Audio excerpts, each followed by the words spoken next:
Graça e paz, meus irmãos. Hoje eu quero falar com vocês em Atos 8. Um pequeno trechinho de Atos 8 só. E nós vamos falar sobre graça. Estamos estudando sobre graça e falaremos. Existem 3 tipos de graça. A graça preveniente, a graça justificadora e a graça santificadora. Mas hoje eu quero falar sobre a graça justificadora. Sim, existem 3 tipos de graça, mas nós vamos nos ater apenas à justificadora. Vamos comigo aqui em Atos 8, do 1 ao 3, para poder a gente falar sobre essa graça. E Saulo estava aprovando o assassinato de Estevão. Daquele dia em diante, estabeleceu-se grande perseguição contra a igreja em Jerusalém. Todos, exceto os apóstolos, foram dispersos pelas regiões da Judéia e de Samaria.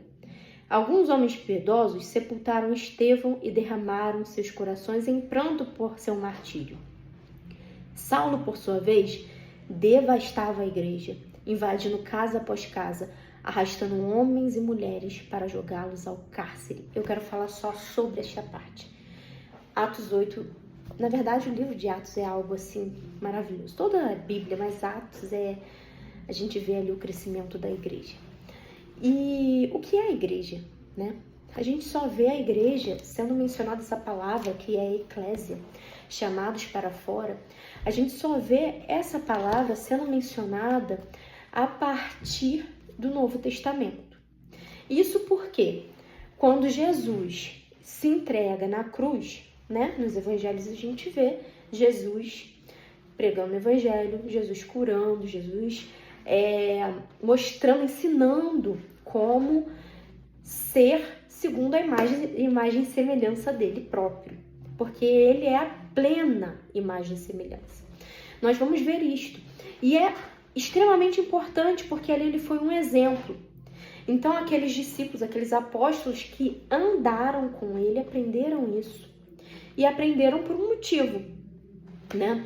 Aprenderam para que eles pudessem reproduzir. Lembra que eu disse que Jesus passou aqui, ensinou, curou, mostrou seus sinais, se despiu de sua glória e ele ensinou essas pessoas que andaram com ele. Se a gente olhar para a palavra, nós vemos que ela é uma revelação progressiva. Do Antigo Testamento ao Novo tem uma progressão de revelação para que a gente possa compreender a totalidade do que Deus estava para fazer e que Deus está fazendo, porque essa palavra aqui, ela é uma palavra viva. Então Deus, cuidadoso conosco, ele foi se revelando ao longo da história, até que veio Jesus e ensinou ali aquele pessoal que estava andando com ele. Então Jesus se entrega na cruz e a gente precisa lembrar que foi uma entrega porque era necessário que acontecesse. Ninguém matou Jesus. Eles foram os instrumentos de algo que já estava escrito e já estava escrito no céu e foi escrito na palavra, deixado por nós para que a gente soubesse que havia um propósito. Jesus, esse que se mostra como a porta das ovelhas, ele entra por essa porta do sacrifício e ele se sacrifica para que nós pudéssemos ter vida.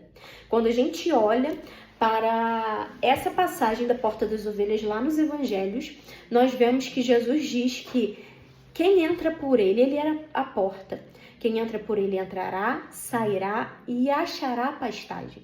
A porta das ovelhas, no caso, era a porta pela qual entravam os sacrifícios. Lembra que eu disse que a revelação era progressiva? Então, haviam portas na cidade, cada uma tinha uma função. E a das ovelhas era por onde entrava o sacrifício para que se sacrificasse ali no templo para aplacar, né? Retirar a ira de Deus sobre nós. Não é à toa que João Batista, quando vê Jesus, fala: vejam o Cordeiro de Deus que tira o pecado do mundo.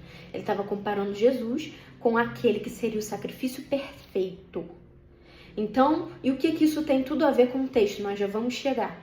O que isso tem a ver com o texto? Nós já vamos chegar. Tem tudo a ver. E então Jesus, que entrou por esta porta, a porta das ovelhas, primeiro, se a gente for olhar esse texto nos evangelhos, veremos que ele entra. Então, o que ele está dizendo? Ele entra e sacrifica, porque essa porta das ovelhas, quem teria que entrar a nós, porque todos pecamos e todos fomos destituídos de sua glória.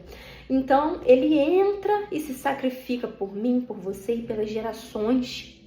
E agora ele mesmo é a porta. Ele mesmo é aquele pelo qual nós vamos entrar. Ele é o caminho, ele é a verdade, ele é a vida. E nós vamos entrar por esta porta para que agora a gente entre e tenha pastagem. Encontre pastagem. Não encontraremos mais morte, mas agora encontraremos vida. E o que está acontecendo aqui em Atos é que Jesus entrou por esta porta. Ele se sacrificou na cruz e ele liberou sobre o mundo o Espírito Santo. O véu se rasga e o Espírito Santo é liberado. Aquilo que era restrito a uma unção, aquilo que era restrito ao Santo dos Santos, agora pode morar em mim e em você, que é o Espírito Santo de Deus. Agora nós podemos ser o templo do Senhor. E aqui nessa passagem nós vemos que Saulo, esse jovem, ele perseguia essa igreja. Ele perseguia porque ele não compreendia. E Saulo era fariseu. Saulo era um homem que ele era irrepreensível, ele mesmo vai dizer, porque Saulo é Paulo, e ele é irrepreensível na lei, ele vai dizer isso. Ele é irrepreensível, ele segue rigorosamente. Quando ele começa a perseguir a igreja, ele persegue porque ele acha que está fazendo algo por Deus. Ele acha que ele está correto, ele acha que o fazer levaria ele em algum lugar. E aí a gente entra na graça justificadora. Porque ele não compreendeu que não era sobre o que ele fazia. Não é sobre o que eu faço ou sobre o que você faz. É sobre a graça que nos justifica. Não é sobre o nosso merecimento, mas é sobre algo que Jesus fez na cruz por nós. E aí entra, porque sou salvo, faço boas obras, mas não faço boas obras para ser salvo. Saulo não compreendia isso aqui, em Atos 8.